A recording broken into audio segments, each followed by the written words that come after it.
ভাবুন তো, আপনি সকালে ঘুম থেকে উঠে দাঁত ব্রাশ করলেন, তারপর এক গ্লাস দুধ খেলেন। কিন্তু যদি বলি এই দুটি কাজের মাধ্যমেই হয়তো আপনার শরীরে ঢুকছে ক্ষুদ্র ক্ষুদ্র প্লাস্টিকের কণা, এটা কি শুধুই সোশ্যাল মিডিয়ার গুজব, নাকি এর পেছনে সত্যিই বৈজ্ঞানিক প্রমাণ আছে? চলুন মাত্র 3 মিনিটে পুরো সত্যটা জেনে নেই। প্রথমেই জেনে নেই মাইক্রোপ্লাস্টিক কি। মাইক্রোপ্লাস্টিক হলো 5 মিলিমিটারের চেয়েও ছোট প্লাস্টিকের কণা।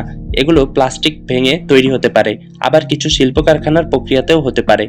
গবেষণায় এগুলো পানি, বাতাস, সামুদ্রিক খাবার, এমনকি কিছু কিছু খাদ্যেও পাওয়া যায়। এবার আসি টুথপেস্টের কথায়।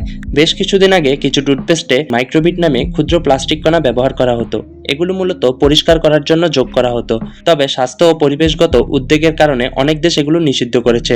বর্তমানে বেশিরভাগ পরিচিত ও বিশ্বস্ত ব্র্যান্ডের টুথপেস্টে এই ধরনের প্লাস্টিক ব্যবহার করা হয় না। তাই শুধু টুথপেস্টে মাইক্রোপ্লাস্টিক আছে এমন কথা সব টুথপেস্টের ক্ষেত্রে সত্য নয়।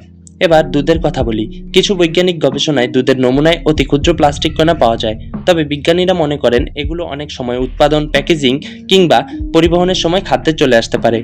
এর মানে এই নয় যে দুধ দূষিত কিংবা দুধ খাওয়া বিপজ্জনক। বরং দুধ এখনও ক্যালসিয়াম, প্রোটিন এবং অন্যান্য গুরুত্বপূর্ণ পুষ্টির একটি ভালো উৎস।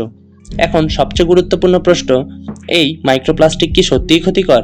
সত্য হলো বিজ্ঞানীরা এখনও এই বিষয়ে গবেষণা করছেন। কিছু গবেষণায় সম্ভাব্য স্বাস্থ্য ঝুঁকির ইঙ্গিত পাওয়া গেলেও বর্তমানে মানুষের শরীর সাধারণ মাত্রায় পাওয়া মাইক্রোপ্লাস্টিক ঠিক কতটা ক্ষতি করে এ বিষয়ে এখনও নিশ্চিত সিদ্ধান্তে পৌঁছানো যায়নি। অর্থাৎ অতিরঞ্জিত ভয় পাওয়ারও কোনো কারণ নেই, আবার বিষয়টাকে পুরোপুরি উপেক্ষা করাও ঠিক নয়। এখন আমরা কি করতে পারি? সাধারণ মানুষ হিসেবে কি টুথপেস্ট এবং দুধ খাওয়া বন্ধ করে দিব? না। বিশ্বস্ত ব্র্যান্ডের পণ্য ব্যবহার করুন, অপ্রয়োজনীয় একবার ব্যবহারযোগ্য প্লাস্টিক কম ব্যবহার করুন, খাবার সংরক্ষণে কাঁচ কিংবা স্টিলের পাত্র ব্যবহার করার চেষ্টা করুন। আর সবচেয়ে গুরুত্বপূর্ণ বিষয়, সোশ্যাল মিডিয়ায় সব তথ্য বিশ্বাস করার আগে নির্ভরযোগ্য সূত্র থেকে যাচাই করুন। ভিডিওটি ভালো লাগলে শেয়ার করে পাশে থাকবেন। ধন্যবাদ সবাইকে। আসসালামু আলাইকুম।